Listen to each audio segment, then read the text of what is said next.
એક ચૂંટણીમાં 2 ઉમેદવારને 24,000 વોટ મળ્યા. જીતનાર ઉમેદવારને 60% વોટ મળ્યા હોય તો હારનાર ઉમેદવારોને કેટલા ટકા વોટ મળ્યા હશે? ક્લિયર? એકદમ આસાન છે. જુઓ શું કીધું છે, 60% વોટ જીતનારને મળ્યા તો હારનારને 40% વોટ મળ્યા હશે. ક્લિયર? 100માંથી 60 બાદ કરી નાખો, વધ્યા 40% જે હારનારને મળ્યા હશે.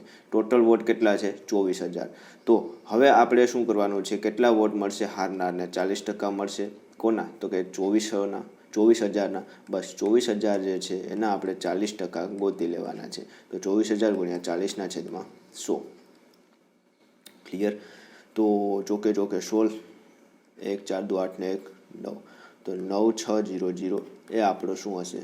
આન્સર હશે. જો આવા જ વિડીયો પસંદ હોય તો ચેનલને સબસ્ક્રાઈબ કરો અને વધુને વધુ લોકોને શેર કરો, બરાબર, જેથી કરીને ગણિતના કોઈ પણ ડાઉટ્સ હોય એને સોલ્વ થઈ જાય.